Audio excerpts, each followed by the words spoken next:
Evelyn Jackson, a 78-year-old black woman, sits handcuffed in a dim Seattle airport security room, her frail hands trembling, her dress soaked with coffee, her walker confiscated. Hours ago, she boarded Flight 19 from Atlanta, expecting peace. Instead, a flight attendant, Karen Pierce, mocked her race and age, turning her trip into a nightmare. Now she's accused of disrupting the flight. Unknown to all, her son owns Horizon Airways. The reckoning looms, promising chaos. What will her tormentor face next? Before we dive in, tell us where you're watching from, and if you stand for justice, hit like and subscribe for more gripping tales. Evelyn Jackson gripped the handles of her walker, the metal cool against her arthritic fingers as she shuffled through the bustling Atlanta airport terminal toward Gate 12. At 78, every step ached, but today, she carried a quiet pride, her first-class ticket to Seattle tucked in her purse, a rare gift from her son Marcus. The late afternoon sun streamed through the floor-to-ceiling windows, casting long shadows across the tiled floor, and the air buzzed with the chatter of travelers, the clatter of rolling suitcases, and the occasional crackle of a boarding announcement. Over the loudspeaker, she wore a simple navy dress, her gray hair pulled into a neat bun, and her hazel eyes scanned the crowd, searching for the line to Flight 19. This was her first flight in years, a chance to visit Marcus after months apart, and she'd saved for weeks to look presentable, her worn shoes polished to a modest shine. The gate loomed ahead, a sleek jetway stretching out to the Horizon Airways plane, its silver fuselage gleaming under the Georgia sky. Evelyn's pace slowed as she approached, her walker clicking rhythmically against the floor. Each movement, a small victory over the pain that gnawed at her knees. She'd been a nurse for 40 years, tending to others, and now, frail but unbroken, she refused to let her body dictate her spirit. A young couple brushed past her, their laughter sharp in her ears, and she steadied herself, determined to keep moving. The line of passengers stretched long, a mix of business suits and casual jeans, all eager to board, and Evelyn joined the tail end, her breath shallow but steady. From the jetway entrance, Karen Pierce watched with a scowl, her arms crossed. Over her crisp Horizon Airways uniform, a navy blazer with gold trim that hugged her slim frame. At 35, Karen had sharp features, blonde hair pulled into a tight ponytail, and a reputation among coworkers for biting sarcasm and a short fuse. She'd racked up complaints before, hushed up by a supervisor who owed her father a favor, and she carried herself with the confidence of someone untouchable. Her blue eyes narrowed as they landed on Evelyn, a flicker of disdain crossing her face. She leaned toward a fellow attendant, a lanky man named Tom, and muttered, "Great, another one who'll slow us down. Why do they even let these people fly?" Tom smirked, adjusting his tie, but said nothing, his gaze drifting back to the clipboard in his hands.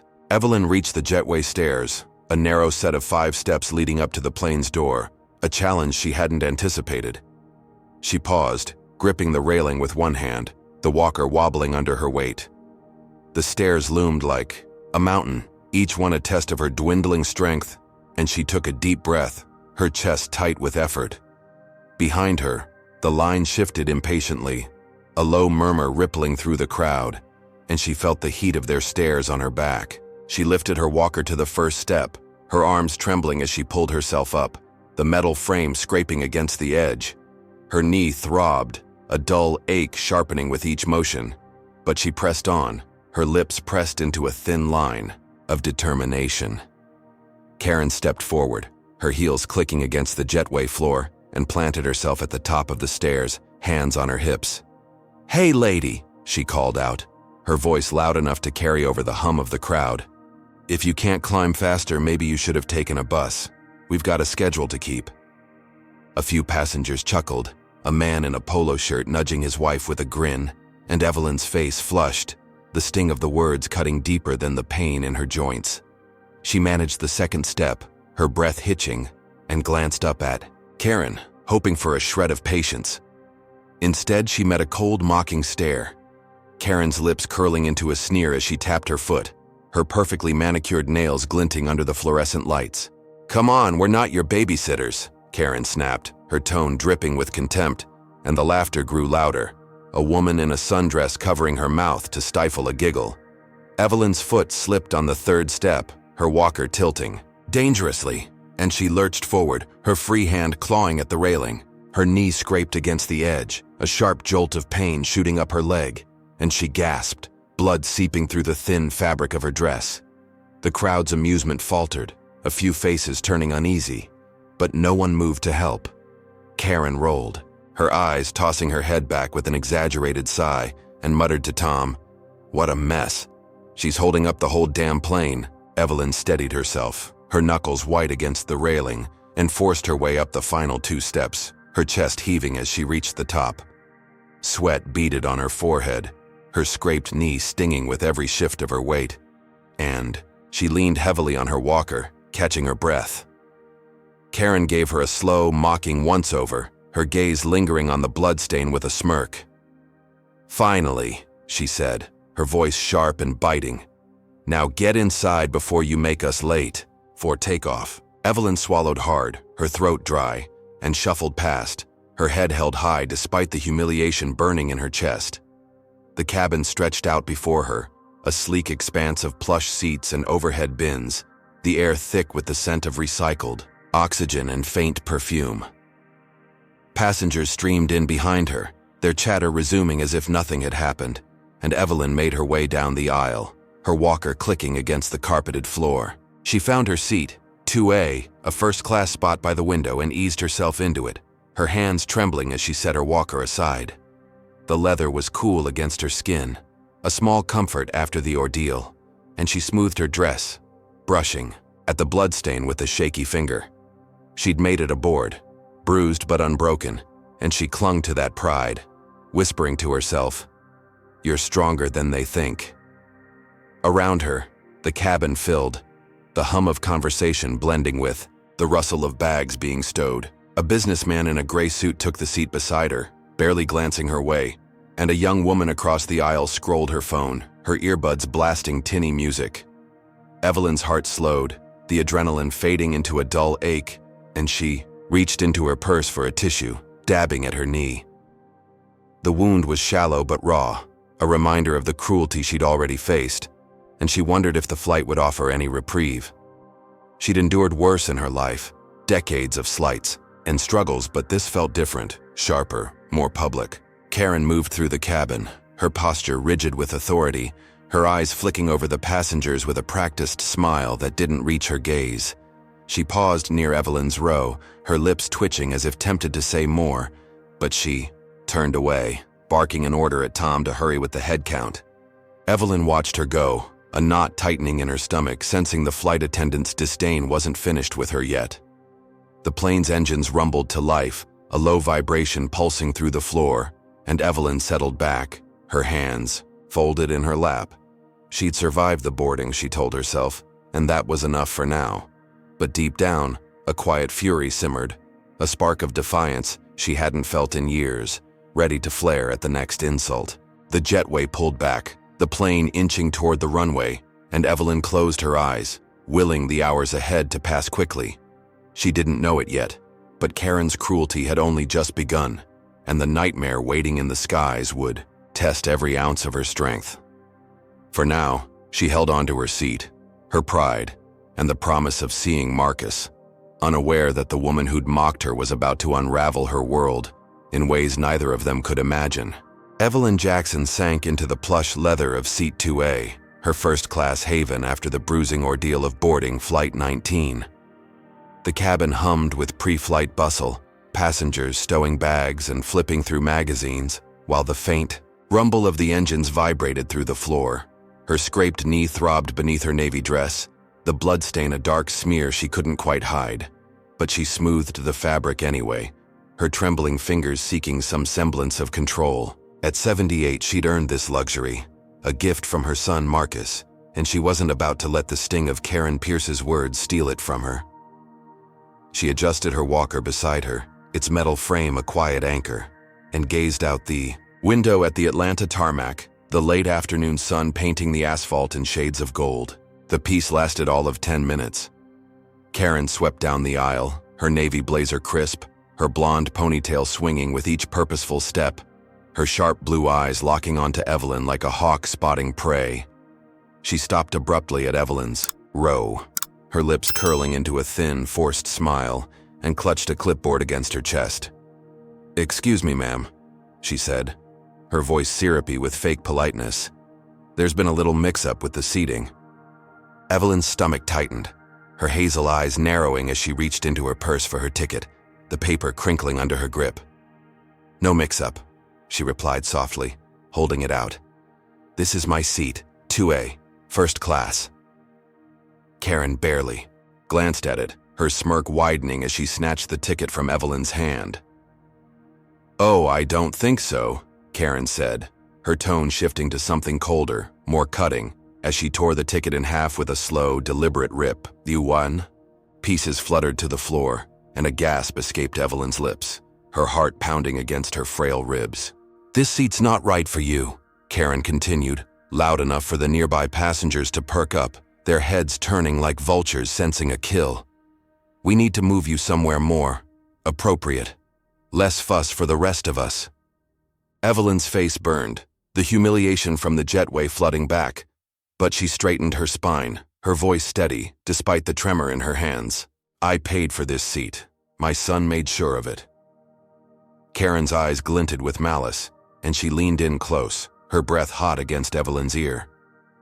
"Your son should have taught you your place," she whispered, then pulled back with a theatrical sigh. "Follow me. Let's get this sorted."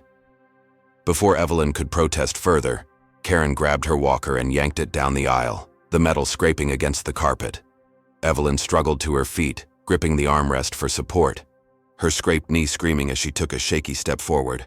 The businessman beside her shifted uncomfortably, his gray suit rustling, while a woman across the aisle whispered to her companion, "She doesn't look like first class." A low chuckle followed, and Evelyn's chest tightened, the weight of their judgment pressing down like a stone. Karen led her past the plush first-class seats, through the curtained divide, and into the main cabin, where the air felt thicker, the seats narrower, and the noise louder. She stopped at a cramped middle seat near the galley, 22B, sandwiched between a snoring teenager and a man chewing gum with loud, wet smacks. "Here we are," Karen announced, shoving the walker into the overhead bin with a clang. "This suits you better. No one needs to trip over you up front." Evelyn's breath hitched, her hands clenching into fists as she lowered herself into the seat, the hard cushion jabbing at her aching hips. She opened her mouth to argue, but Karen cut her off, her voice rising. "Don't make a scene, ma'am. You don't belong up there, and we all know it." The words landed like a slap, and the passengers nearby turned to stare, some with pity, others with amusement. A woman in a red blouse snickered, nudging her husband. Guess she thought she could sneak into first class.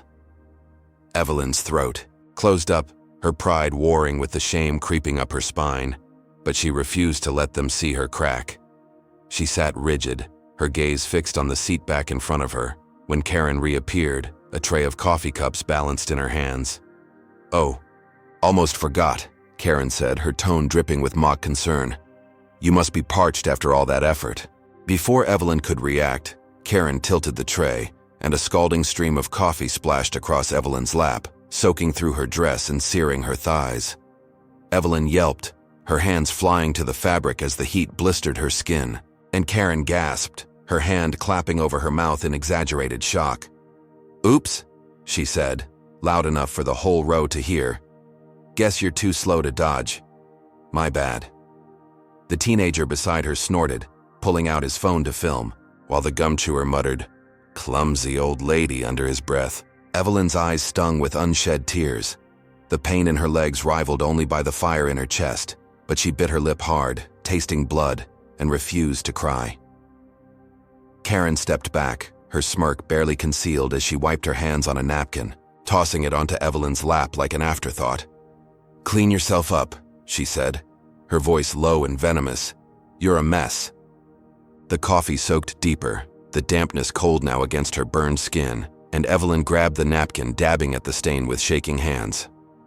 The passengers' whispers grew louder, a mix of laughter and unease, and she felt their eyes boring into her, stripping away the dignity she'd fought to keep. "What's wrong with her?"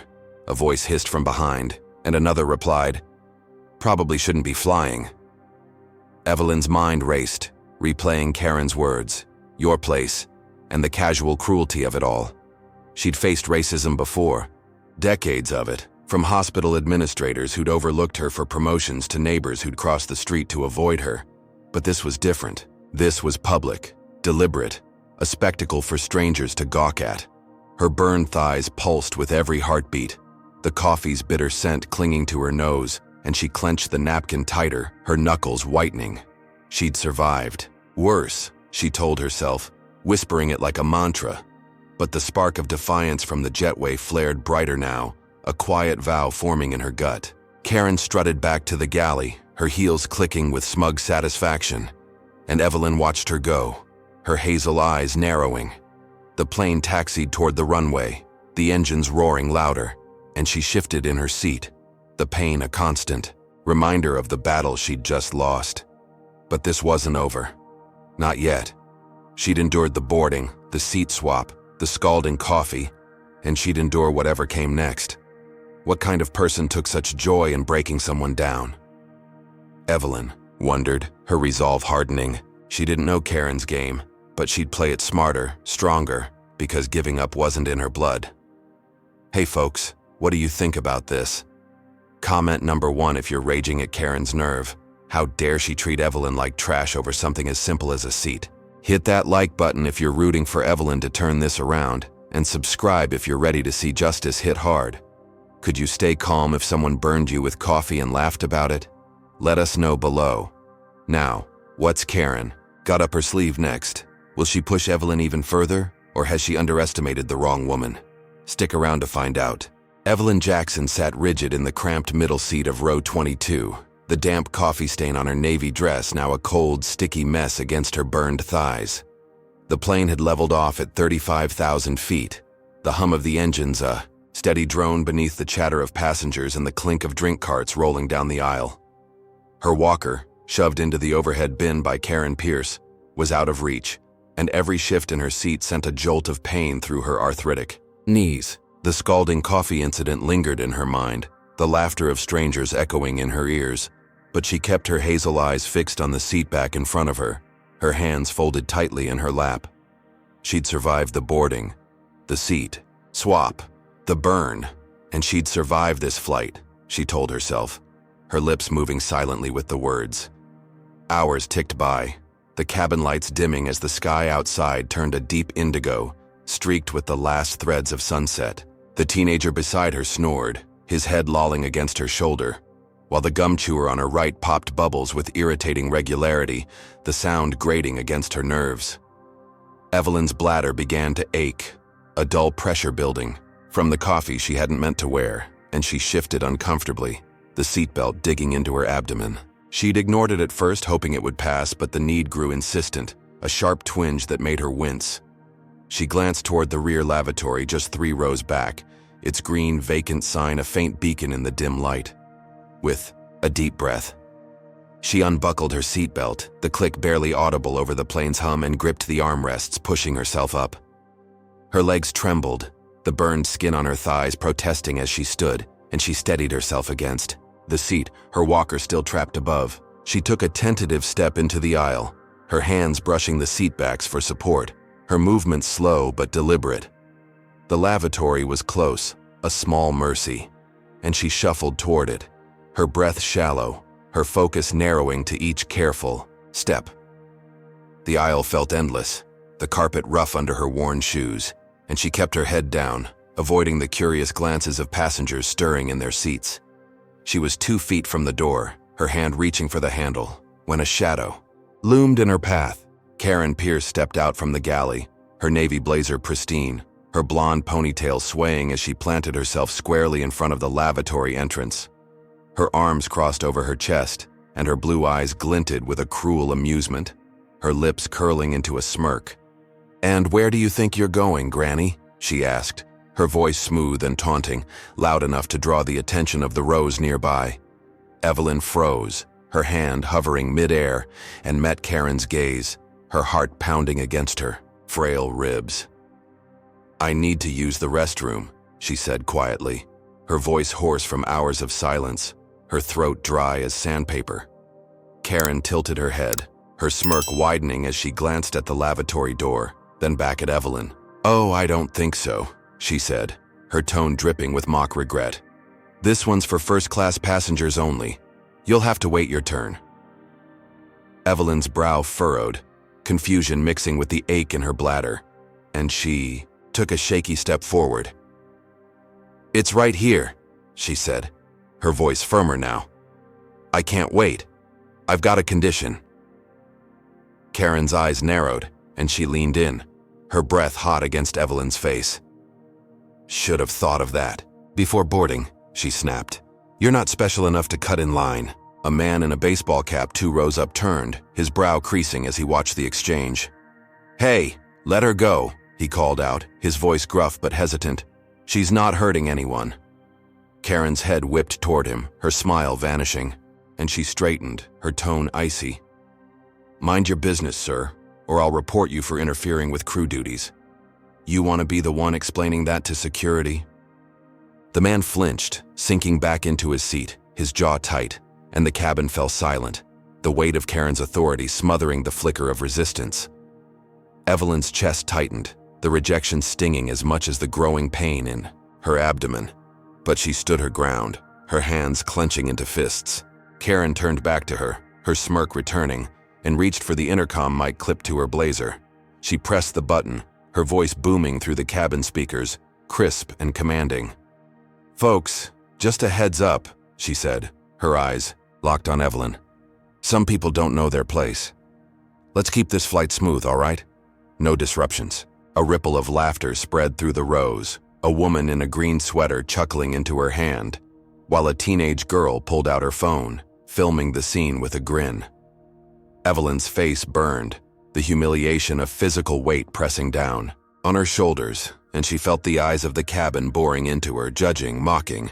"Please," Evelyn whispered, her voice breaking as the pressure in her bladder sharpened. "I just need a minute." Karen stepped closer, blocking the door completely, and lowered her voice to a venomous hiss. "Back to your seat, Granny. You're not worth the hassle."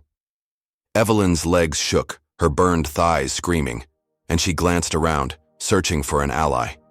But the faces she met were blank, averted, or amused.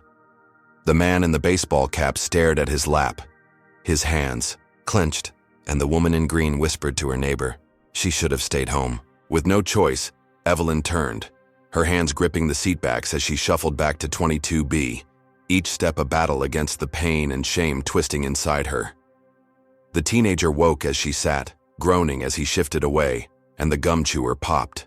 Another bubble, his eyes flicking to her damp dress with a smirk. She sank into the seat, her breath ragged, and pressed her thighs together, willing the ache to subside. Her hands trembled in her lap, the coffee stain a cruel reminder of Karen's earlier attack, and she bit her lip, tasting the faint metallic tang of blood.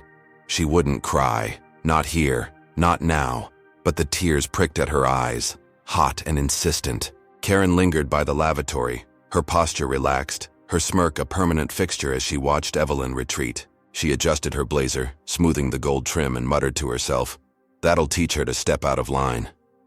The green vacant sign glowed mockingly behind her, a taunt Evelyn couldn't escape, and she turned away, strutting, back to the galley with a sway in her hips. The cabin settled, the laughter fading into the drone of the engines, but the tension clung to Evelyn like a second skin, her body a battlefield of pain and defiance. She'd faced cruelty before, decades of it, from patients who'd refused her care to landlords who'd raised her rent for no reason but the color of her skin. But this was a new level, a calculated stripping of her humanity, and it lit a fire in her gut she hadn't felt since her nursing days. How much more could Karen take from her, she wondered, her hazel eyes narrowing as she stared at the seat back. The ache in her bladder pulsed, a constant reminder of her defeat. But she clenched, her fists, her nails digging into her palms. She'd endured the jetway, the coffee, the seat swap, and now this. She'd endure more if she had to, because breaking wasn't an option. The plane droned on, the hours stretching ahead, and Evelyn sat in silence, her mind racing. Karen thought she'd won, thought she'd crushed her, but Evelyn's spirit flickered still, a stubborn ember refusing to die. She didn't know what Karen would do next, didn't know how far this woman's hatred could stretch, but she knew one thing. She'd fight back, somehow, some way. The lavatory door clicked open behind her, a passenger emerging with a yawn, and Evelyn's jaw tightened. She'd wait, she'd hold on, and when the moment came, she'd make Karen regret ever crossing her path. Evelyn Jackson sat hunched in seat 22B, the ache in her bladder a relentless throb, her burned thighs stinging beneath the damp coffee stain on her navy dress. The plane cruised through the night sky, the cabin lights dimmed to a soft glow, and the hum of the engines blended with the snores of the teenager beside her and the incessant gum popping from the man on her right. Her walker remained out of reach in the overhead bin, a silent taunt from Karen Pierce, and every shift in her seat sent a jolt of pain through her arthritic knees. She'd endured the jetway humiliation, the seat swap, the scalding coffee, and the bathroom blockade, each blow chipping away at her dignity, but she clung to a stubborn thread of resolve, her hazel eyes glinting with a fire she hadn't felt in years. The hours dragged on, the pressure in her abdomen growing unbearable, a sharp pang that made her wince with every breath. She pressed her thighs together, her hands trembling in her lap, and stared at the seat back in front of her. Willing herself to hold on, Karen's voice still echoed in her mind. Back of the plane's where you belong, a cruel mantra that fueled the ember of defiance burning in her chest. She'd spent 40 years as a nurse, facing down prejudice with quiet strength, and she wasn't about to let this flight attendant break her. Her fingers brushed the edge of her purse, and an idea sparked, a small but daring plan to fight back. With a shaky hand, she pulled out her old flip phone, its scratched screen flickering to life as she flipped it open. The battery was low, but it would do. She glanced around, the cabin mostly still, passengers dozing or lost in their screens, and angled the phone toward the galley where Karen stood, chatting with a coworker, her blonde ponytail swaying as she laughed. Evelyn's thumb hovered over the record button, her heart pounding against her frail ribs, and she waited, her breath shallow for the right moment. She didn't have to wait long. Karen turned, her sharp blue eyes scanning the aisle, and strutted toward Evelyn's row, her heels clicking against the carpet with a rhythm that set Evelyn's nerves on edge. She stopped just short of the seat, her lips curling into a sneer as she leaned down, her voice low but cutting. "Still here, huh?" she said, her tone dripping with mockery. "Back of the plane's where you belong, Granny. Don't forget it." Evelyn's jaw tightened, and she pressed record, the phone hidden in her lap, capturing every word. Karen straightened, tossing her head back with a smirk, and added, "Maybe next time you'll stay home where you're not a burden." The words stung, a fresh wound atop the others, but Evelyn kept her face blank, her eyes locked on Karen's retreating figure as the flight attendant sauntered away, oblivious to the trap she'd just walked into. Evelyn stopped the recording, her hands trembling with a mix of fear and triumph, and replayed it under her breath, the tinny audio crackling through the phone's speaker. It was clear, damning, a weapon she could use. She glanced at the teenager beside her, his head still, slumped against the window, and then at the gum chewer who'd paused mid-pop to stare at his magazine. Neither had noticed, but she needed an ally, someone to amplify this small victory. She turned to the man in the baseball cap 2 rows up, the one who'd spoken up during the bathroom incident, his broad shoulders hunched as he sipped a soda. He'd shown a flicker of decency, and she'd take the chance. "Sir," she whispered, leaning forward, her voice barely audible over the plane's hum.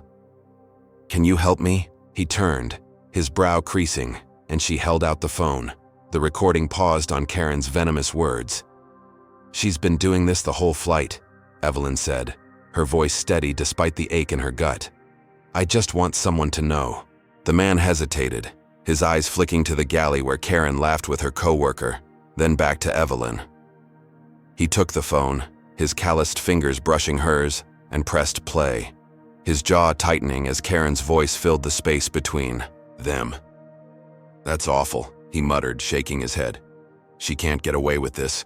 He pulled out his own phone, a newer model with a cracked screen, and forwarded the clip to himself, his thumbs moving quickly. "I'll show it around," he said, handing her phone back. People need to see this."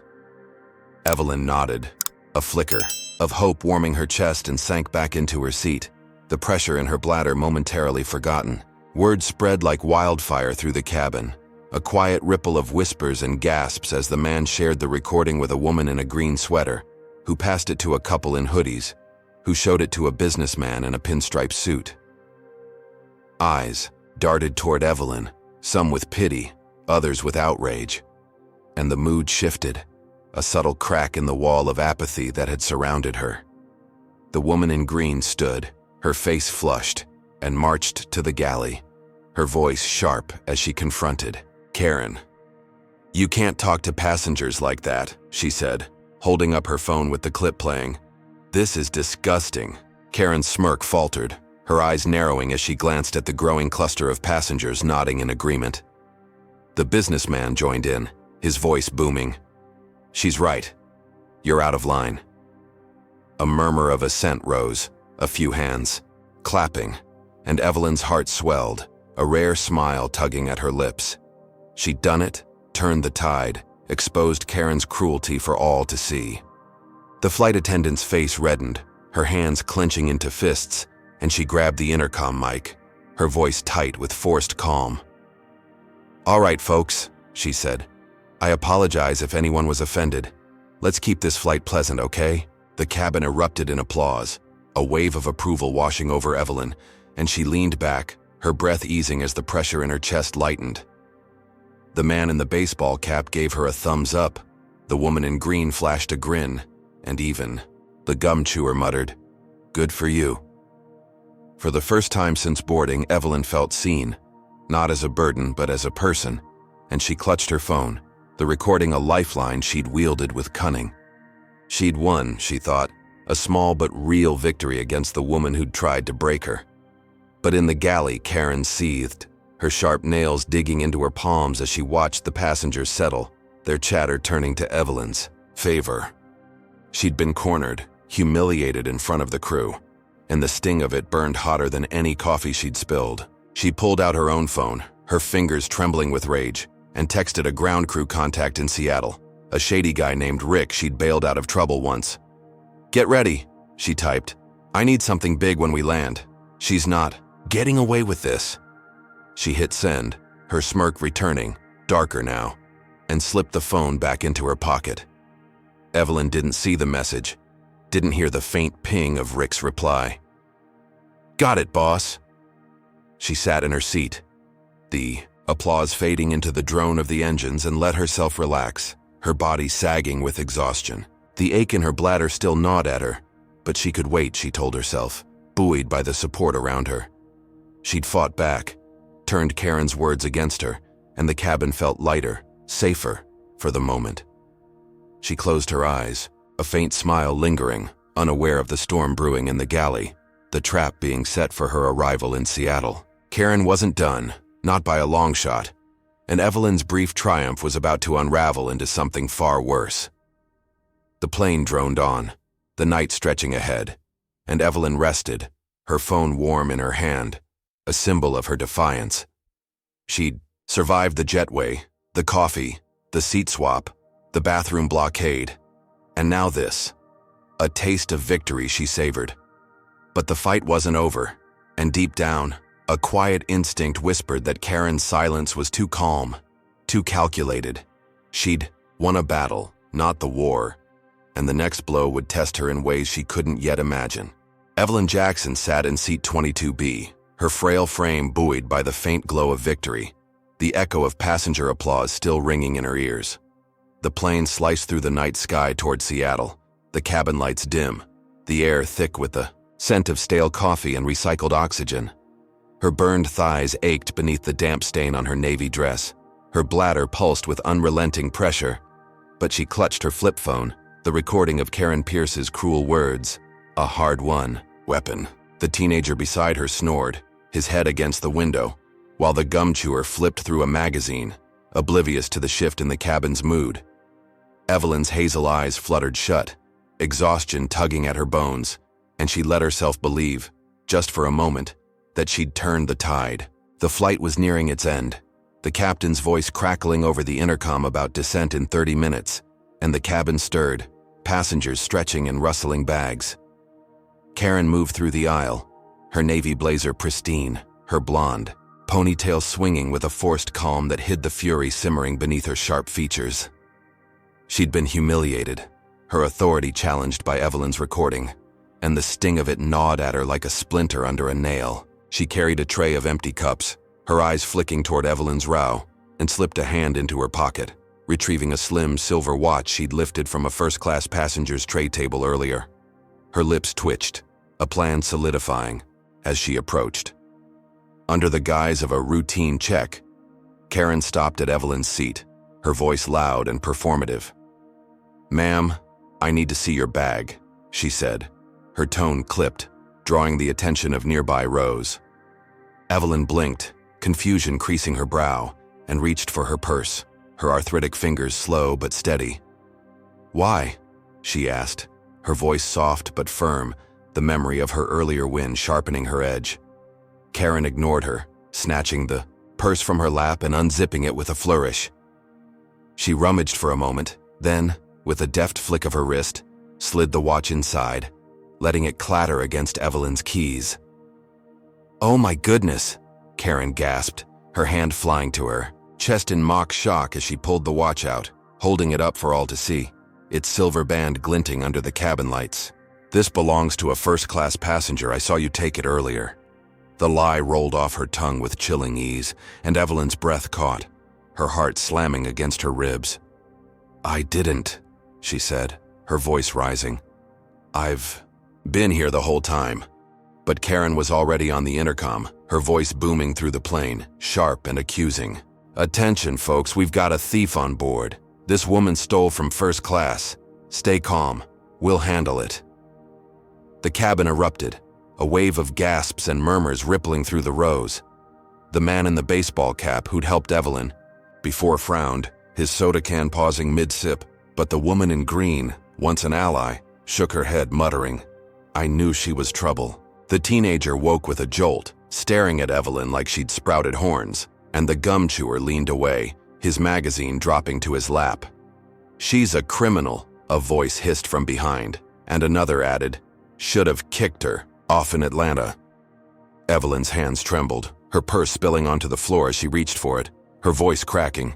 "That's not mine. She put it there." Karen smirked, stepping back as passengers craned their necks, some pulling out phones to film, the red recording lights a swarm of fireflies in the dim cabin.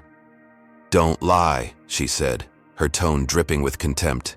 "You've been a problem since takeoff." She leaned in close, her breath hot against Evelyn's ear, and whispered, "That's what you get for crossing me." Evelyn's chest heaved, panic clawing at her throat, but she met Karen's gaze, her hazel eyes blazing with defiance. "You won't win," she said, barely audible. But Karen laughed, a short, harsh sound, and turned away, signaling the other attendants. The plane began its descent, the engines shifting pitch, and Karen's co-worker, Tom, approached with a handheld radio, his lanky frame tense as he spoke into it. "Ground crew, we need security at the gate. Suspected theft row 22. Evelyn's stomach dropped, the reality crashing down like a wave. She was trapped. Her small victory from the recording twisted into a nightmare, and the passengers' stares burned into her, a mix of disgust and fear. The man in the baseball cap hesitated, his hand hovering over his phone, but he stayed silent, the weight of the accusation too heavy to challenge. When the plane touched down in Seattle, the wheels screeching against the runway, security boarded swiftly, two burly officers in black uniforms storming down the aisle. Karen pointed at Evelyn, her smirk a mask of triumph, and said, "That's her," caught her red-handed. The officers loomed over Evelyn, one grabbing her arm, his grip bruising her fragile skin, while the other demanded her purse. "I didn't do it," she pleaded, her voice breaking as they unzipped the bag, the watch tumbling out onto the seat. The evidence was damning, and the passengers gasped, a woman in a red jacket whispering, "Unbelievable." Evelyn's hands were yanked behind her back, the cold bite of handcuffs snapping around her wrists, and she winced, her arthritic joints screaming in protest. "Please listen," she said, tears welling in her eyes. "She framed me." But the officers ignored her, hauling her to her feet, her walker left behind as they dragged her toward the rear of the plane. Karen followed, her heels clicking with smug satisfaction, and leaned in one last time, her voice a venomous hiss. "Enjoy jail, Granny. You should have kept your mouth shut." Evelyn sobbed, her frail body shaking, but she held her head high, refusing to break completely. The passengers watched in stunned silence as Evelyn was pulled through the cabin, her navy dress stained and wrinkled, her dignity stripped away once more. The man in the baseball cap looked away, guilt flickering in his eyes, while the woman in green shook her head, her earlier support forgotten. The teenager filmed it all, his phone steady, and the gum chewer muttered, "Good riddance." Evelyn's heart shattered, the brief taste of victory from her recording now a bitter memory, but she clung to a shred of hope, whispering Marcus's name under her breath. Karen stood at the galley, her arms crossed, her smirk widening as the officers escorted Evelyn out of sight. She'd turned the tables, crushed the old woman's defiance, and reclaimed her power. The plane emptied, passengers filing out with hushed whispers, and Karen adjusted her blazer, satisfied that she'd won. But Evelyn, dragged to the back, her wrists aching in the cuffs, felt a spark of fury reignite. She'd been framed, humiliated, but she wasn't done. Karen thought she'd silenced her, but this was far from over. "All right, folks, what's your take on this twist? Comment number 1 if you think Karen's gone too far. Framing Evelyn for theft is next-level evil, right? Hit that like button if you're screaming for Evelyn to get justice after this betrayal, and subscribe if you're hooked on seeing how she fights back. Could you stay strong if someone turned your own win against you like that? Tell us below. Now with Evelyn in cuffs and Karen gloating, what's the crowd going to do next? Will they pile on, or will someone finally step up? Stay tuned to find out. Evelyn Jackson stumbled down the aisle of Flight 19, her wrists chafed raw by the cold steel of handcuffs, her navy dress clinging damply to her burned thighs as 2 security officers dragged her toward the rear exit. The plane had just landed in Seattle, the cabin still humming with the fading roar of the engines, and the air was thick with tension, the passengers' eyes boring into her like needles. Her walker lay abandoned in the overhead bin, a distant relic of the dignity she'd fought to keep, and her arthritic knees buckled with every forced step, pain shooting through her frail frame. Karen Pierce's framing had worked. The stolen, watch a damning lie that turned her brief victory into a nightmare, and now she was a spectacle, a criminal in their eyes. Karen trailed behind, her navy blazer crisp, her blonde ponytail swaying with each smug stride, her sharp blue eyes glinting with triumph. She'd reclaimed her power, flipped Evelyn's defiance into defeat, and the taste of it fueled her as the officers paused near the galley to adjust their grip. Karen leaned toward a cluster of passengers, her voice loud and conspiratorial. "She's a danger," she said, gesturing at Evelyn with a flick of her wrist. "A thief who doesn't belong here. Keep her in check, folks, or who knows what she'll do next."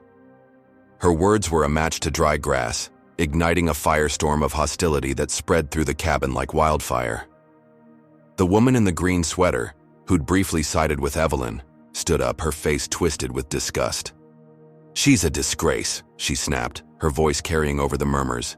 "Stealing from first class like that."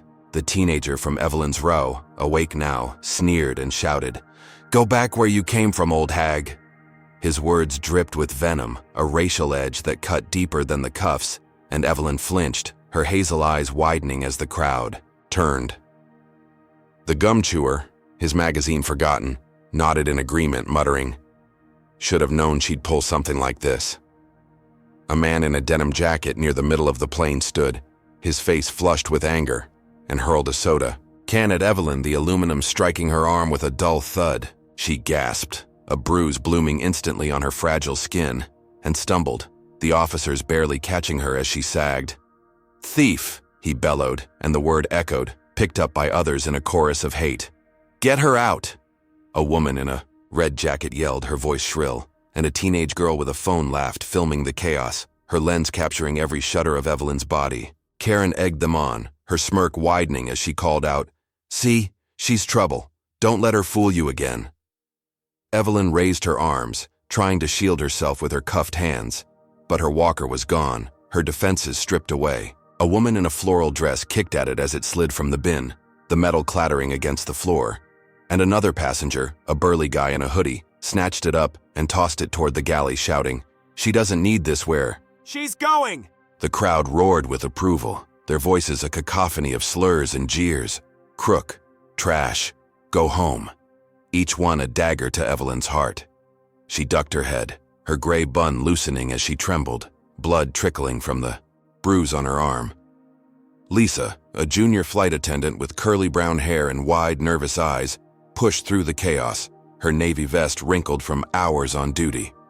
She'd watched Karen's cruelty unfold, her stomach churning, and now she couldn't stay silent. "Stop this!" she shouted, her voice cracking as she reached for Evelyn, trying to shield her from the barrage. "She didn't do anything. You're all wrong." The man in denim turned on her, his fist clenched, and snarled, "Back off or you're next." Karen stepped in, her authority a steel wall, and grabbed Lisa's arm, her nails digging in. "You want to lose your job?" she hissed, her face inches from Lisa's. "Keep quiet or you're done." Lisa froze, her resolve crumbling under Karen's threat, and stepped back, her hands shaking as she retreated to the galley, tears pricking her eyes. Evelyn saw the flicker of hope die in Lisa's face, and her own chest tightened, the weight of isolation crushing her. The officers tightened their grip, dragging her past the jeering crowd, and a woman in a blue scarf spat at her, the saliva landing on her cheek, warm and humiliating. Evelyn wiped it with her shoulder, her sobs breaking. Free. But she kept her head up, refusing to let them see her shatter completely. The rear exit loomed, the jetway a dark tunnel beyond, and the passengers pressed closer, their anger a living thing, fueled by Karen's lies and their own buried biases. A man in a polo shirt threw a crumpled napkin, striking Evelyn's chest, and shouted, "Jail's too good for her." The teenage girl zoomed in with her phone, giggling, "This is going viral."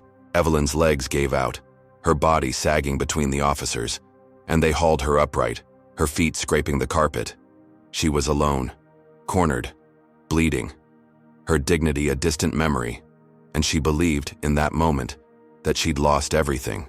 Karen stood at the galley's edge, her arms crossed, her smirk a crescent of satisfaction as she watched the mob dismantle Evelyn piece by piece. She'd turned them into her weapon, a horde of strangers eager to punish the thief she'd branded, and the power of it thrilled her.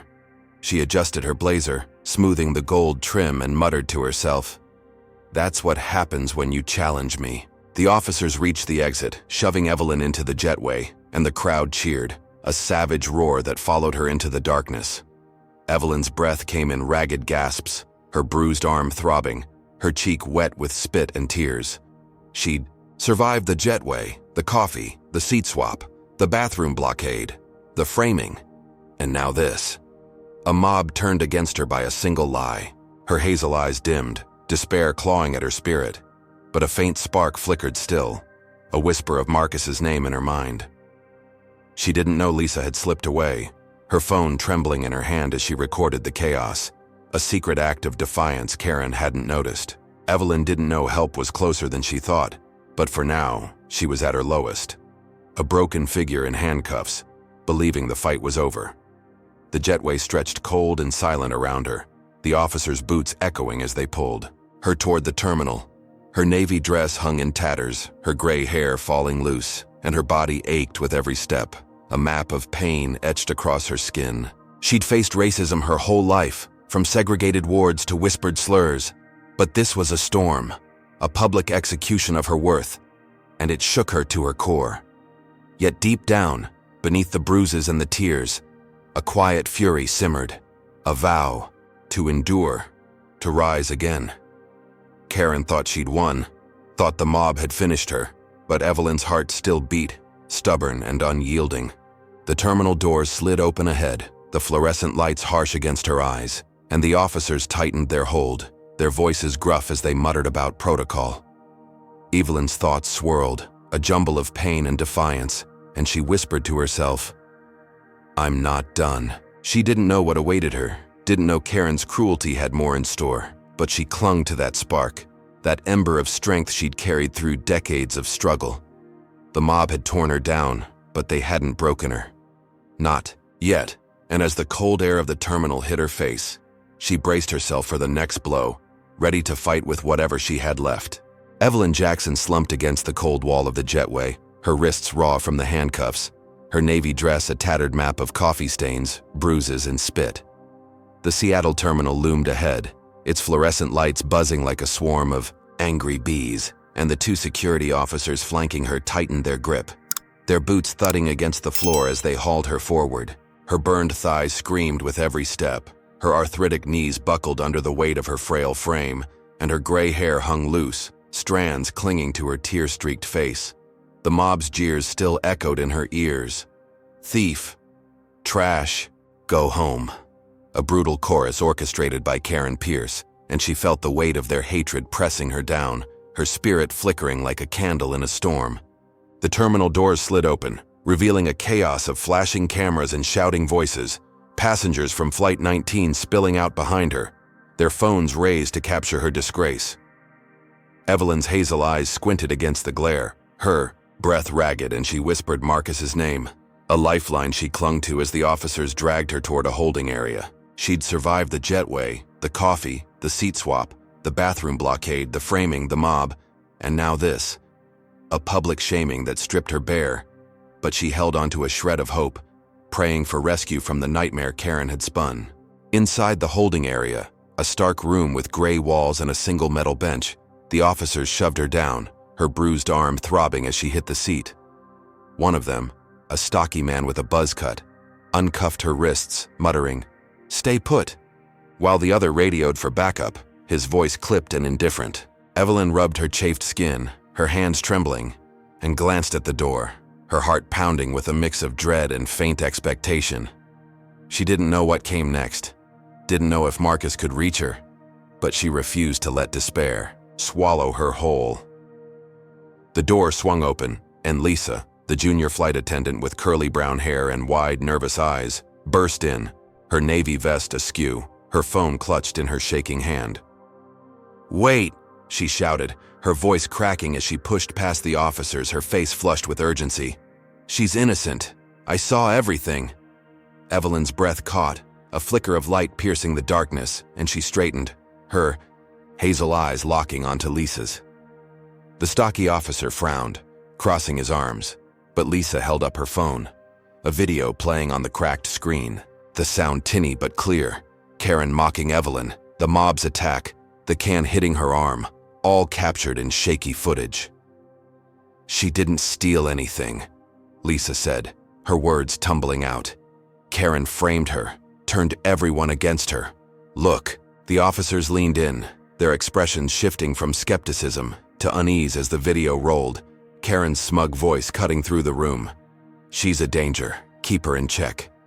The mob's slurs followed, raw and vicious, and Evelyn's chest tightened, the memory of that soda can bruising her arm flashing fresh. The second officer, taller with a scar on his jaw, took the phone, replaying it, his brow furrowing as the evidence sank in. Word spread fast, passengers lingering. In the terminal caught wind of Lisa's testimony, their phones buzzing with the video as it leaked from the holding room. The woman in green who'd joined the mob paled, shoving her device into her purse while the teenager who'd filmed Evelyn's fall stopped recording, his bravado fading. The man in denim, who'd thrown the can, shuffled away, his head down, and a hush fell over the crowd, shame creeping into their faces. Karen, still in the terminal, felt the shift, her smirk faltering as security approached her, their radios crackling with new orders. The stocky officer uncuffed Evelyn completely, his voice gruff but softer now. "Looks like a misunderstanding," he said, handing her a tissue for her tear-streaked face. "We'll sort this out." Evelyn nodded, her hands trembling as she wiped her cheeks, relief washing over her like a warm tide. Lisa knelt beside her, whispering, "I couldn't let her win." And Evelyn squeezed her hand, a silent thank you she couldn't voice. The officers detained Karen, her wrists cuffed as she protested, "This is ridiculous." But they led her away, her heels dragging against the floor. Evelyn's heart lifted, the weight of the mob's hatred lifting as passengers backed off, their eyes averted. She pulled out her flip phone, its battery nearly dead, and dialed Marcus, her voice breaking as he answered. "Son, I'm in trouble," she said. "But they're figuring it out. Come quick." Marcus's voice, deep and steady, promised, "I'm on my way, Mom. I'll fix this." She hung up, a faint smile tugging at her lips, believing justice was near. The officers stepped aside, letting her sit freely, and she thought for a fleeting moment that the worst was over. But Karen wasn't done. Released on a technicality, her cuffs removed after a quick call from a supervisor she'd charmed years ago, she seethed in a corner of the terminal, her sharp nails digging into her palms. She'd lost her grip, her power slipping through her fingers, and the sting of it fueled a darker plan. She slipped a $50 bill to a shady guard named Rick, a man she'd bailed out of a bar fight once, and whispered, "Plant something in her bag. Make it bad." Rick nodded, disappearing into the holding area, his gloved hands slipping a small baggie of white powder into Evelyn's purse while she rested, unaware. Karen wasn't finished yet. She sidled up to a cop patrolling the terminal, a burly guy with a buzz cut, and leaned in, her voice low and urgent. "That old woman," she said, pointing at the holding room. "She's a dealer. Check her bag. I saw her passing stuff during the flight." The cop's eyes narrowed, his hand resting on his radio, and he strode toward the holding area, his boots echoing with purpose. Evelyn sat on the bench, her relief fading as the door burst open again, the cop looming over her, his face hard. "Bag check," he barked, snatching her purse from her lap. Her heart sank, confusion flooding her as he unzipped it, his fingers digging inside. He pulled out the baggie, the white powder stark against the dim light, and Evelyn gasped, her hands flying to her mouth. "That's not mine," she cried, her voice trembling. "I don't even know what that is." The cop ignored her, snapping cuffs back onto her wrists, tighter this time, and the officers who'd freed her moments ago exchanged uneasy glances, their trust wavering. "Drug possession," the cop said, his voice flat. "You're coming, with me." Evelyn's legs shook, her burned thighs and bruised arms screaming as he yanked her up, her frail body sagging under the weight of the lie. Karen watched from the shadows, her smirk returning, a crescent of cruel satisfaction as Evelyn was dragged away again, her sobs echoing through the terminal. The passengers who'd softened now turned cold, whispers of dealer and criminal, rippling through the crowd, Lisa's video forgotten in the face of this new accusation.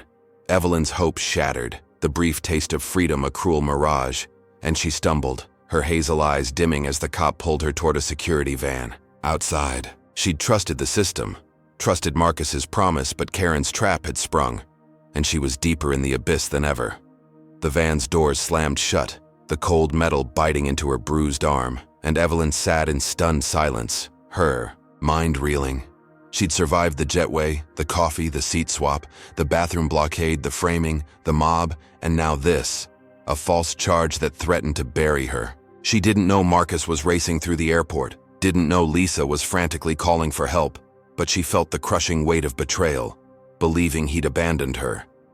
Karen had struck back, harder and smarter, and Evelyn's spirit wavered, a fragile thread stretched to its limit but not yet snapped. The van rumbled to life, the terminal fading behind her, and Evelyn whispered to herself, "Hold on." She didn't know how, didn't know if she could, but she clung to that thread, her defiance a faint pulse against the darkness. Karen thought she'd won, thought this was the end, but Evelyn's fight wasn't over, not while she still breathed. Evelyn Jackson sat shackled in the back of a security van, the cold metal bench biting into her bruised thighs, her navy dress a tattered ruin of coffee stains, blood, and spit. The vehicle rumbled through the Seattle airport, its engine a low growl beneath the muffled shouts of reporters and onlookers outside, their camera flashes piercing the tinted windows like lightning. Her wrists ached under the tight cuffs, her arthritic knees throbbed from the relentless ordeal, and her gray hair hung in damp strands across her tear-streaked face. The baggie of white powder planted by Karen Pierce's ally had turned her fleeting hope into a crushing nightmare, and she stared at the floor, her hazel eyes dull, believing Marcus had abandoned her to this fate. The van lurched to a stop. At a side entrance, the doors swinging open to a swarm of phones and microphones. Passengers from Flight 19 mingling with strangers drawn by the chaos. Videos of Evelyn's arrest hit social media within minutes.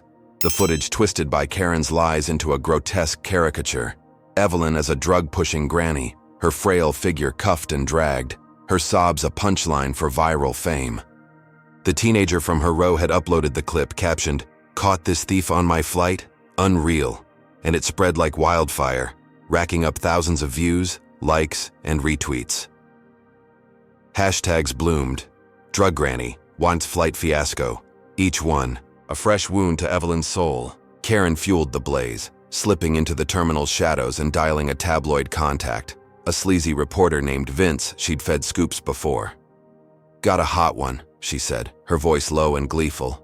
"Old lady on Flight 19, drug dealer, total mess. I've got pics, exclusive if you're quick." Vince jumped, and within an hour, grainy shots of Evelyn in cuffs hit the web paired with fake evidence. A blurred image of her purse, the baggie circled in red. The headline screamed, "Grandma's secret stash, airline scandal explodes." And the comments poured in, vicious and unrelenting. "She looks guilty. Lock her up. What a disgrace." Evelyn's name, once a quiet badge of pride, became a national punchline, her 40 years as a nurse erased by a lie. Outside the holding cell where Evelyn waited, a concrete box with a flickering bulb, the crowd grew, strangers drawn by the viral storm. A woman in a purple coat spat at the van as it passed, the glob splattering against the window, and Evelyn flinched, her hands trembling in her lap. A man with a goatee shouted, "Junkie!" his voice raw with contempt, and a group of teenagers laughed, snapping selfies with the chaos in the background, their phones a forest of glowing screens. Evelyn's chest tightened, the public shaming a weight she couldn't shake, and she pressed her bruised arm against her side, the pain a dull anchor in the storm of humiliation. Marcus Monroe raced through the airport, his tailored black suit rumpled, his dark eyes blazing with fury as he clutched his phone, Evelyn's call still echoing in his ears. "Son, I'm in trouble." He'd landed from a business trip, expecting to meet her at the gate, and found this instead, a nightmare spun from his mother's quiet trip. He pushed past reporters, his broad shoulders cutting through the crowd, and reached the security desk, slamming his Horizon Airways CEO badge. "Down." "Where's Evelyn Jackson?" he demanded, his voice a low thunder. But the clerk, a wiry man with glasses, shook his head, citing protocol. Karen's allies in management, tipped off by her texts, had blocked his access, their voices smooth over the phone. "We're handling it, sir. Stay back." Evelyn didn't know Marcus was there, didn't hear his shouts as he argued with stone-faced guards. She sat alone in the cell, her purse confiscated, her flip phone dead in an evidence bag, and the walls seemed to close in, the flickering light casting shadows across her tear-streaked face. She'd survived the jetway, the coffee, the seat swap, the bathroom blockade, the framing, the mob, the planted drugs, and now this, a national disgrace that painted her as a monster. Her breath hitched, despair clawing at her throat, and she begged Marcus silently, "Please, come." But the silence answered, and she feared he'd seen the headlines, believed the lies, and left her to rot. Karen slipped Vince more dirt, whispering, "She's been trouble all flight, check the videos," and he ran with it, splashing her lies across every screen. A news van pulled up, a reporter in a sleek blazer reciting, "Evelyn Jackson, 78, caught with drugs on Horizon Airways," shocking details emerging. Strangers in the terminal turned, their faces twisting with revulsion, and a woman with a toddler muttered, "She shouldn't be near planes." Evelyn's name trended, the internet a cesspool of hate, and she felt it, a crushing weight she couldn't see but couldn't escape. Marcus fought on, his voice hoarse as he called lawyers, his fists clenched as he watched the crowd jeer his mother's name. He saw the videos, the headlines, and his blood boiled, knowing Karen's hand behind it all. But the system stalled him, her allies stonewalling with ongoing investigations, and he couldn't reach Evelyn, couldn't tell her he was there. She sat in the cell, her burned thighs pulsing, her bruised arm a dull ache, and broke, her voice a whisper as she said, "Marcus, don't come. It's too much." She feared for his safety, feared the mob would turn on him, and the thought of losing him to this crushed her more than the cuffs ever could. Karen gloated to Vince outside, her smirk sharp as a blade. "She got what she deserved," she said, her blonde ponytail catching the light as she posed for a photo, playing the heroic whistleblower. "Old hag thought she could ruin me. Look at her now." Vince grinned, scribbling notes, and the story grew, a twisted fable of Evelyn's fall. The crowd thickened, their phones a wall of judgment, and Evelyn's spirit wavered, her hazel eyes dimming as she curled into herself, a fragile shell against the storm. She'd trusted Lisa, trusted the officers, trusted Marcus, and it had all crumbled, leaving her alone in a cell, a pariah to the world. Hey folks, what's your gut on this one? Comment number 1 if you're furious at how fast the world turned on Evelyn. Innocent 1 minute, viral villain the next, fair or foul? Smash that like button if you're aching for Marcus to bust through and save her, and subscribe if you're gripped by this roller coaster of injustice. Could you keep fighting if your name was trashed nationwide like that? Tell us below. Now, with Evelyn locked away and Marcus blocked, what's Karen's next move? Will she twist the knife deeper or has she finally overplayed her hand? Buckle up for the next part. Evelyn Jackson sat hunched on a hard plastic chair in a makeshift airport hearing room, her wrists still sore from the handcuffs, her navy dress a crumpled mess of stains and tears. The Seattle terminal buzzed outside, a dull roar filtering through the thin walls, but inside, the air was stale, thick with the scent of disinfectant and sweat. Her burned thighs pulsed with pain, her bruised arm ached beneath the sleeve, and her gray hair hung loose, framing her tear-streaked face like a shroud. The planted drugs had landed her here, a rushed hearing thrown together by security, and she felt the weight of the viral storm pressing down, her name a curse on every screen. Her hazel eyes flickered with fading hope, clinging to Marcus's promise, "I'll fix this," but hours had passed and he wasn't there. The room was small, a folding table serving as a bench, flanked by 2 guards in black uniforms and a judge.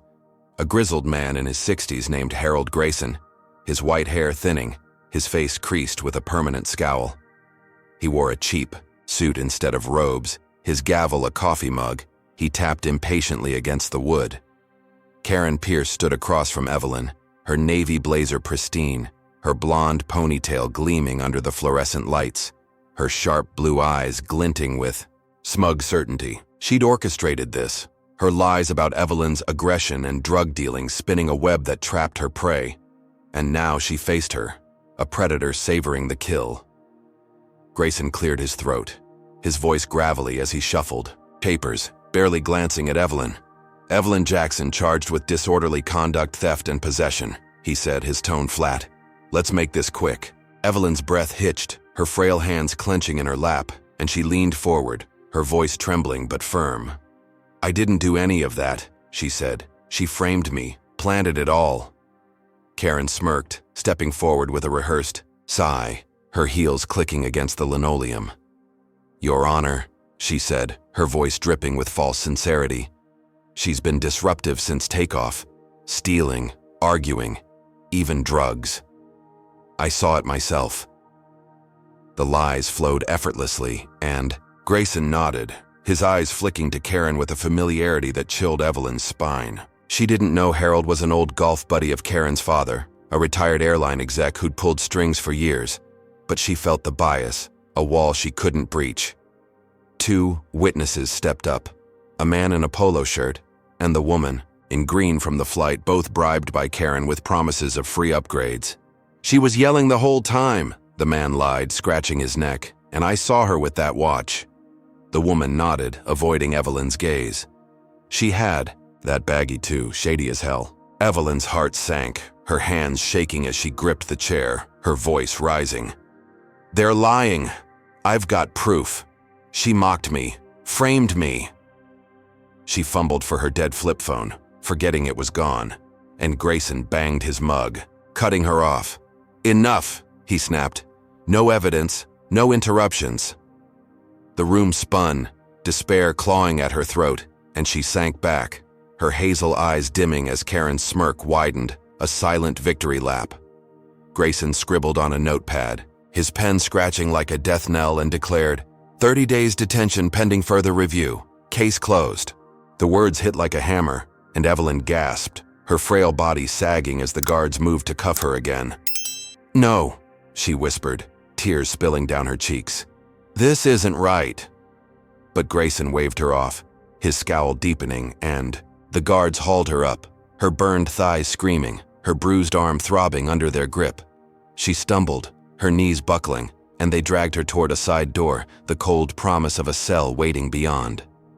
Karen adjusted her blazer, her smirk a crescent of triumph, and followed, her heels clicking with purpose. The door opened to a narrow hall, and Marcus Monroe burst through, his black suit rumpled, his dark eyes blazing with fury as he stormed in with 2 lawyers in tow, their briefcases swinging. "Stop this!" he shouted, his voice a thunderclap. That froze the room. "She's my mother." The guards paused, Evelyn's head snapping up, her breath catching as she saw him, relief flooding her chest. Marcus strode to the table, slamming his Horizon Airways CEO badge down, his lawyers flanking him like sentinels. "This is a sham," he said, glaring at Grayson. "Release her now." Grayson's scowl faltered, his eyes flicking to Karen, but he straightened, his voice icy. "You're biased, Mr. Monroe," he said, "and late. Hearing's over. Out." Marcus lunged forward, his fists clenched, but a lawyer grabbed his arm, whispering, "Not here." And Grayson banged his mug, expelling them with a wave. "Take her," he ordered the guards, and Evelyn sobbed, reaching for Marcus as they pulled her away. "Son," she cried, her voice breaking. But the door slammed shut, cutting her off, leaving Marcus pounding on it, his shouts muffled. Evelyn's world collapsed, the brief sight of Marcus a cruel tease snatched away, and the guards dragged her to a cell, a concrete box with a cot and a flickering bulb. They shoved her in, her frail body hitting the floor, and locked the door, the clang echoing in her ears. Her health faltered, her chest tightening with a sharp pain she hadn't felt before, and she clutched it, gasping as she crawled to the cot. She'd survived the jetway, the coffee, the seat swap, the bathroom blockade, the framing, the mob, the drugs, the viral hate, and now this, a rigged trial that buried her alive. Karen slipped into the cell block later, her visitor badge, a perk from her father's connections, and stood outside the bars, her smirk sharp as a blade. "Your son can't save you now," she said, her voice a low taunt. "You're nothing here." Evelyn looked up, her hazel eyes blazing through the pain, and rasped, "You're wrong." Karen laughed, a cold, hollow sound, and leaned closer, her nails tapping the bars. "Look at you," she said. "Broken and caged. I win."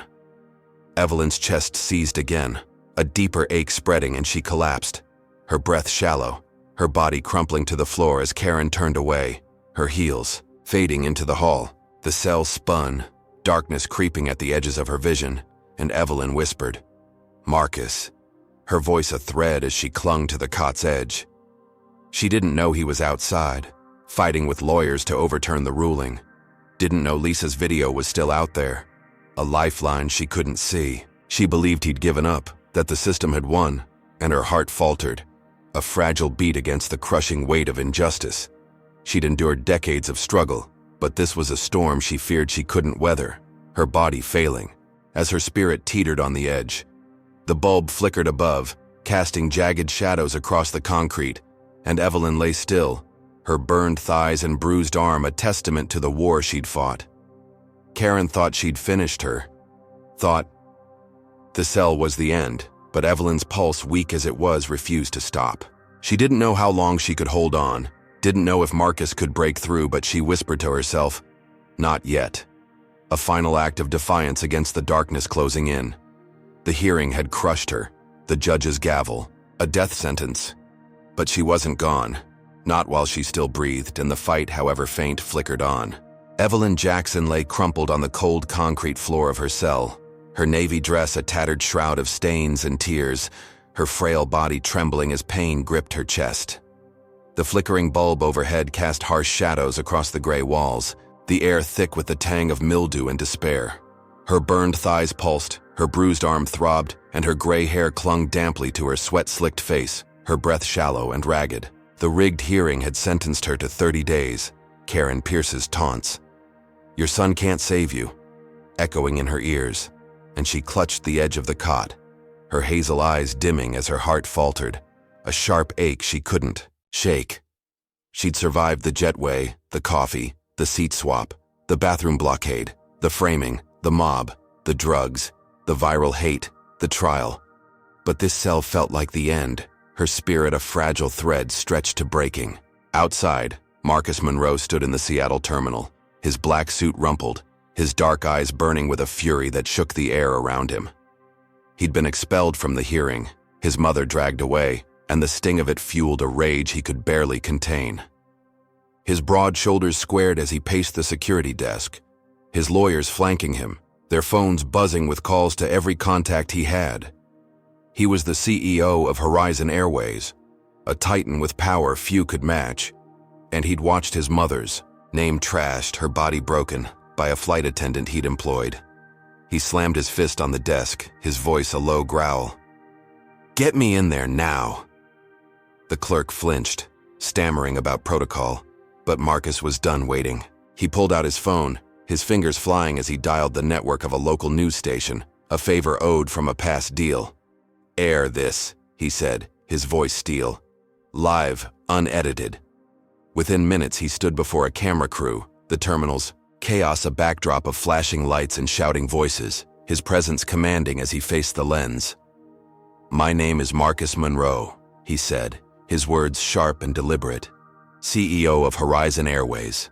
The woman you've seen vilified, Evelyn Jackson, is my mother, a founding investor who built this airline from nothing. She's been framed, abused, and jailed by a liar named Karen Pierce, and I'm ending it now."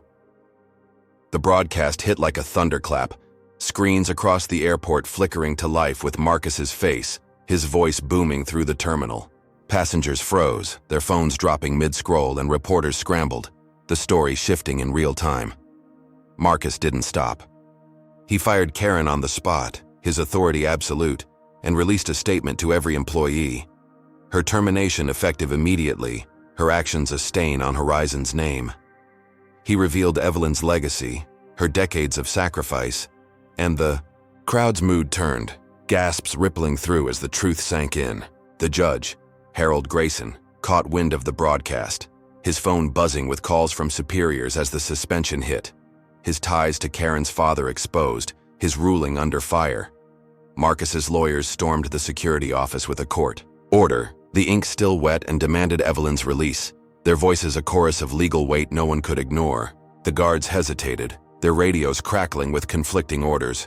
But Marcus pushed past, his presence a force that parted the crowd, and reached the cell block, his heart pounding as he saw her through the bars, crumpled, pale, barely breathing.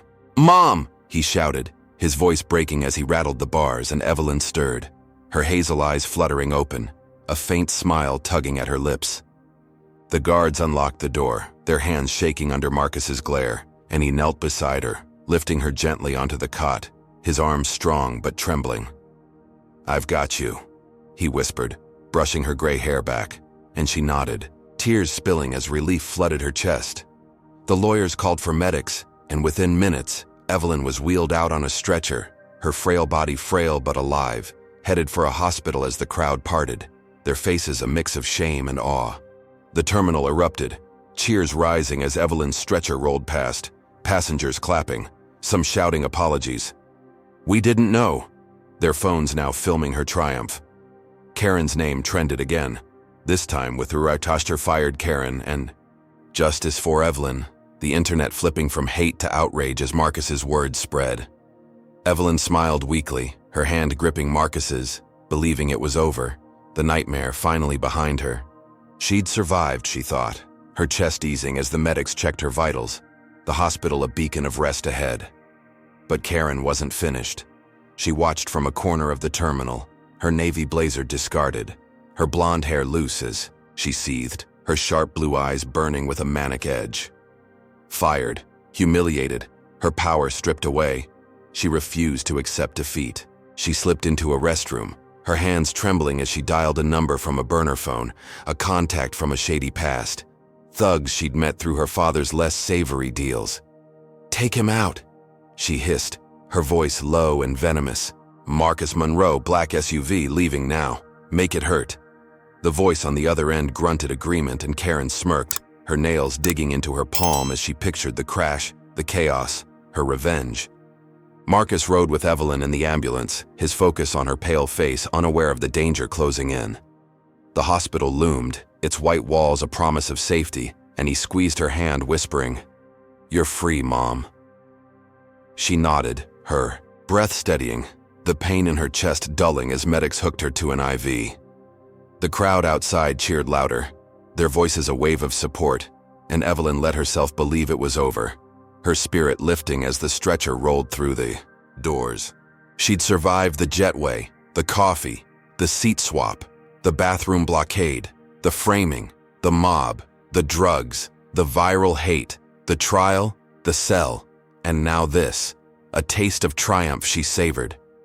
Minutes later, Marcus stepped outside to call his team, his black SUV idling nearby, and the thugs struck. A beat-up sedan roared from a side street, slamming into the SUV with a sickening crunch, glass shattering, metal twisting as the vehicle spun into a pole. Marcus dove aside, his shoulder hitting the pavement, and the ambulance crew rushed out, shouts filling the air as Evelyn's stretcher paused inside. She heard the crash, a deafening boom that pierced the hospital's quiet, and screamed, "Marcus!" Her voice raw, her frail body jolting upright as medics held her down. The false triumph unraveled, her victory snatched away by Karen's vengeful hand, and Evelyn's heart raced, the pain in her chest flaring anew as she strained to see him.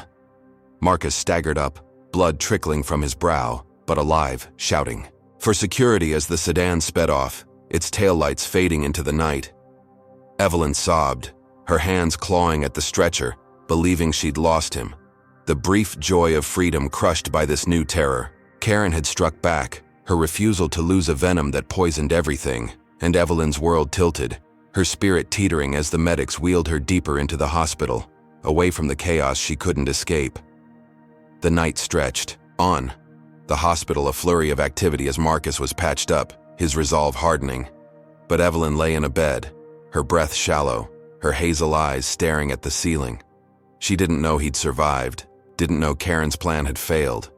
And the weight of that crash, that scream, pressed her down. A final blow she feared she couldn't withstand.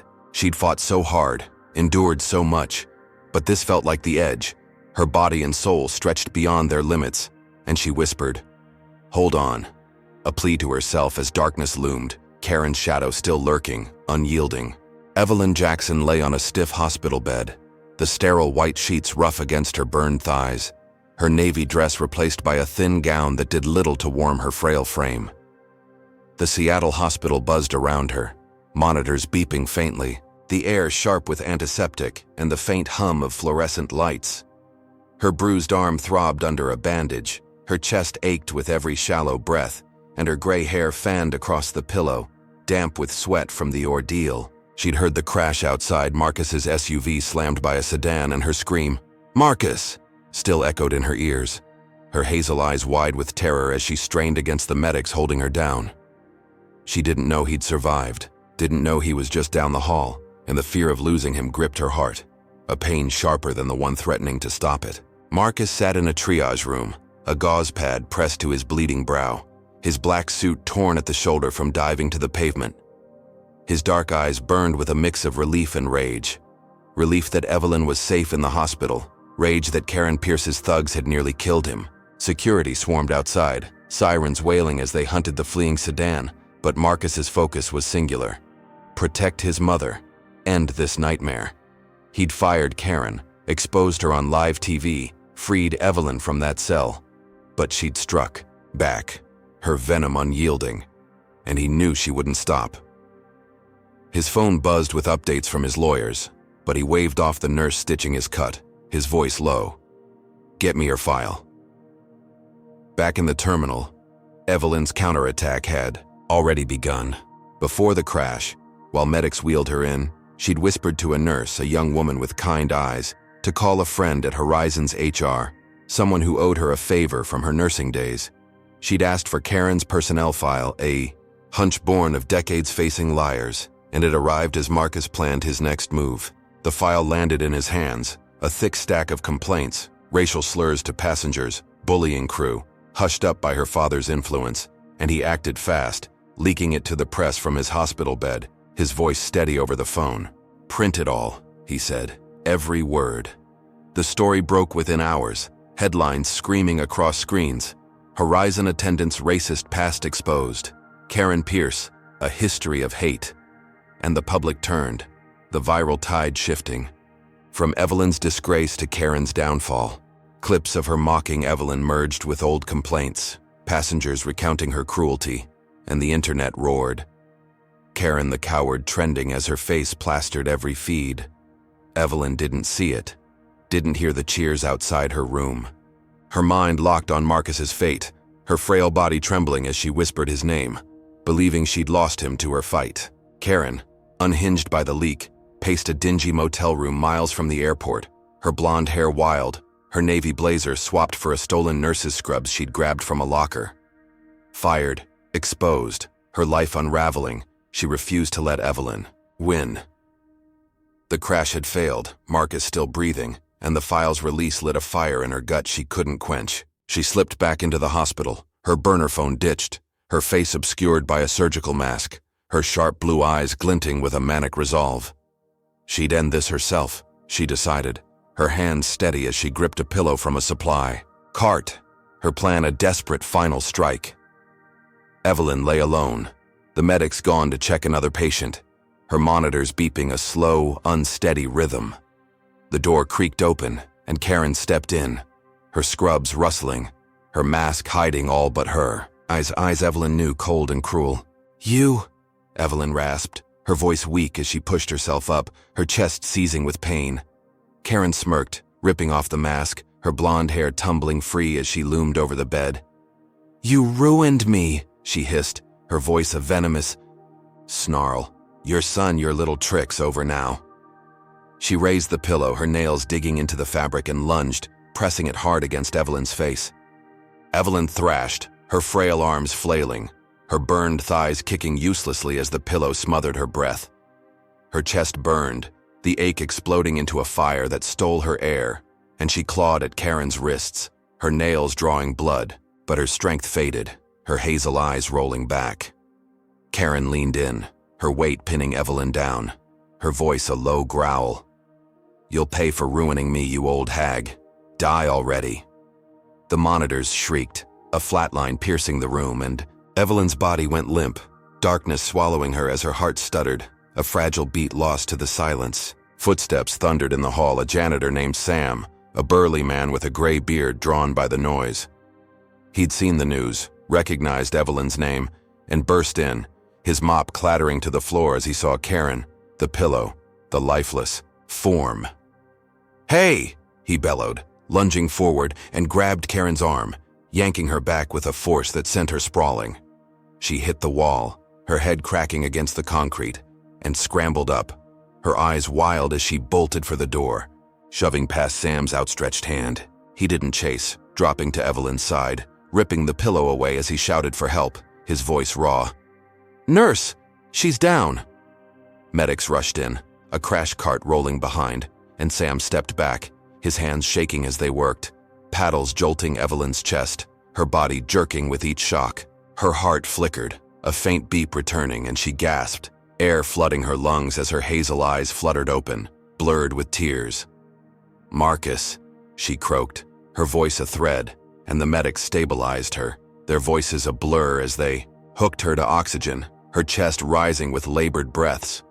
She'd survived the jetway, the coffee, the seat swap, the bathroom blockade, the framing, the mob, the drugs, the viral hate, the trial, the cell, the crash, and now this, a near murder. That pushed her to the edge. Karen fled down the hall, her scrub stained with Evelyn's blood, her mind racing as she ducked into a stairwell, her breath ragged. She'd failed again, Sam's interference a wrench in her plan, and the hospital buzzed with security now, their radios crackling with her description. She didn't know Evelyn lived, didn't know Marcus was alive, but she felt the walls closing in, her desperation a live wire sparking in her chest. She'd lost everything: job, reputation, freedom. But she wouldn't stop, not while they breathed, and she vanished into the night, a shadow with venom still to spill. Evelyn lay gasping, her frail body a battlefield, her spirit teetering. As medics monitored her pulse, the flatline a memory that haunted her. She didn't know Marcus was safe, didn't know her leak had turned the tide, but she felt the fight still in her, a stubborn ember refusing to die. The pain in her chest dulled, her breath steadying, and she whispered, "Not yet," a vow to herself as the hospital whirled around her. Karen's attack had nearly ended her, but she'd survived, barely, and the war wasn't over. The next blow a mystery she braced for with every fragile beat of her heart. Marcus burst into the ward minutes later, his brow stitched, his dark eyes wild as he saw her, alive but broken. "Mom," he said, dropping to her side, his hand gripping hers, and she smiled weakly, tears spilling as she saw him, the crash's terror fading. He didn't know Karen had been there, didn't know how close he'd come to losing her, but he felt the weight of her survival, his resolve hardening. The hospital settled, the night stretching on, and Evelyn clung to life, her body frail but her spirit unbowed, ready for whatever came next in this relentless storm. Evelyn Jackson lay propped on a hospital bed, the sterile white room a stark contrast to the chaos she'd endured, her frail body swathed in a clean gown, an oxygen mask fogging with each shallow breath.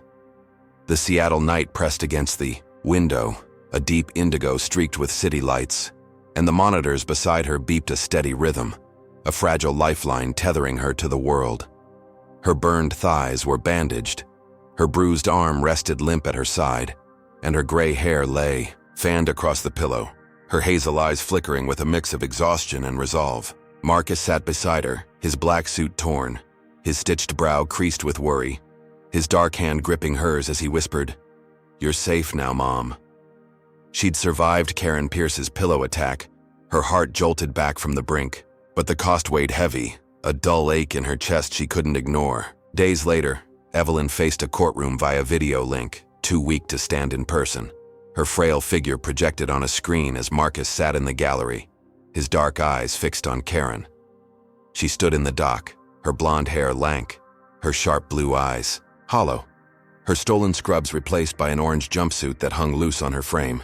The hospital footage played, Sam yanking her off Evelyn, her wild escape down the hall, and the thugs she'd hired confessed, their testimony a noose tightening around her neck. Evidence piled high. Lisa's video from the flight, the leaked personnel file, witness statements from passengers who'd turned against her. The judge, a stern woman with gray curls, banged her gavel, her voice cutting through the room. Karen Pierce, guilty of attempted murder, conspiracy, and assault. Life without parole. Karen's knees buckled, her scream a raw, guttural sound as guards dragged her away, her hands clawing at the air, her voice echoing down the hall. "No! They ruined me! She deserved it!" Evelyn watched, her breath steadying beneath the mask, a quiet satisfaction settling in her chest as Karen's shadow vanished. Her reign of terror ended in chains. Marcus squeezed her hand, his voice low.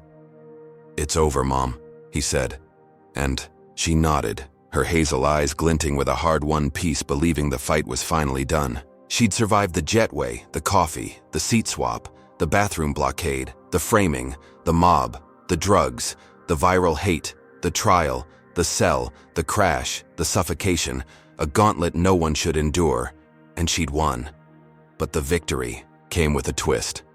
Marcus stood, his suit smoothed, and faced the camera, his voice steady as he spoke to Evelyn, the courtroom, the world watching live. "Mom," he said, his dark eyes softening, "You're dying." The words hit like a thunderbolt, Evelyn's breath catching, her frail hand tightening in his. "The doctors found it after the attack. Heart failure, worsened by everything you've been through. You've got weeks, maybe less." The room stilled, the judge's gavel frozen, and Evelyn's hazel eyes widened, tears spilling as the truth sank in, a final blow she hadn't seen coming. She'd fought so hard, endured so much, but her body couldn't keep up, the stress of Karen's war tearing at her heart until it gave out. Marcus knelt beside her, his voice breaking. "You're the strongest person I know," he said, "and I'm so sorry." Evelyn's lips trembled, a faint smile forming as she squeezed his hand, her voice a whisper through the mask. "Don't be," she said. "I lived long enough to see her fall." The courtroom blurred, her vision swimming, but she felt a strange calm, a release from the pain that had defined her last days. Marcus stood again, his jaw tight, and turned to the camera, his words a vow. "My mother founded Horizon Airways, gave everything to it, and this is her legacy now." He pulled a document from his pocket, signed in her shaky hand before the trial, and held it up. "She's retiring her shares, donating them to a charity for racial justice, to fight what she faced, to make sure no one else suffers like this." The gallery gasped, reporters scribbling furiously, and Evelyn nodded, her hazel eyes shining with purpose, her final act a beacon born from her pain. The broadcast cut, the hospital room quieting, and Evelyn lay back, her breath slowing as Marcus sat vigil, his hand never leaving hers. Hours stretched into days, her body fading as the charity took shape, her name shifting from viral villain to quiet hero in whispers across the nation. She slipped away one night, her heart stopping as Marcus slept beside her, his head on the bed, her hazel eyes closing with a peace she'd earned. The monitors flatlined, a soft alarm fading into silence. And she was gone, her fight over, her legacy sealed. Marcus woke to the stillness, his dark eyes welling as he kissed her forehead, whispering, "You won, Mom, not her." He stood, his suit creased, and faced the window, the city sprawling below, a world she'd changed with her last breath. Karen rotted in a cell miles away, her screams unheard, her life a ruin, while Evelyn's name lived on, a symbol of resilience, a spark for justice. The hospital staff bowed their heads, the janitor Sam leaving flowers by her door, and the news ran her story, a bittersweet end that shook the airwaves. Her death wasn't the end, but a beginning, the charity rising from her shares, a fund to lift voices silenced by hate, to heal wounds she'd borne. Marcus carried it forward, his grief a fuel that drove him, and the world watched, some with tears, others with awe, as Evelyn's pain birthed hope. Karen's downfall was total, her name a cautionary tale, her power stripped to nothing, while Evelyn's flickered on, a light in the dark she'd fought to escape. The hospital room emptied, her bed made anew, but her presence lingered, a quiet triumph over a storm that couldn't break her spirit, even as it took her life. The night deepened, the city humming below, and Marcus stepped into it. His mother's strength in his bones, her final gift a world nudged closer to justice. Evelyn had faced the jetway's shame, the coffee's burn, the seat swap's sting, the bathroom's blockade, the framing's lie, the mob's fury, the drug's deceit, the viral hate's weight, the trial's farce, the cell's cold, the crash's terror, the suffocation's edge, and she'd turned them all into something more, a legacy that outlasted her frail heart. Karen's last glimpse of freedom was a memory, her life a cage, while Evelyn soared free, her end a beginning. No one could have foreseen, a reversal that shook the story to its core. Evelyn Jackson's harrowing journey aboard Flight 19 unveils profound lessons about resilience, systemic injustice, and the power of legacy. Her story teaches us that strength isn't just physical. It's the quiet fire that burns in the face of relentless cruelty. Evelyn endured mockery, physical harm, false accusations, and a mob's wrath, all rooted in racial prejudice, yet she never surrendered her dignity. This reminds us that even when the world turns against you, holding on to your truth can spark change. Her clever use of a recording to fight back shows how resourcefulness can shift the tide, even briefly, against overwhelming odds. The tale also exposes the ugliness of unchecked power and complicity. Karen Pierce wielded authority to dehumanize Evelyn, manipulating passengers and systems to her will. A stark warning of how racism can thrive when good people stay silent. Yet, Evelyn's son Marcus and allies like Lisa and Sam prove that standing up, even late, can dismantle lies. The most piercing lesson comes in the end. Evelyn's death from heart failure, worsened by her ordeal, underscores the real toll of such battles. Victory can come at a cost too high to bear. Her final act, donating her shares to a racial justice charity, transforms personal pain into collective hope, teaching us that legacies outlast lifetimes. This story challenges us to confront prejudice head-on, to amplify the voiceless, and to recognize the human cost of hate. Evelyn's fight wasn't just hers. It's a call to action for us all. So, what do you take from this? How would you fight if the world judged you unfairly? Drop a comment with number 1 if you'd stand with Evelyn. Hit like if her courage moves you, and subscribe for more tales of grit and justice.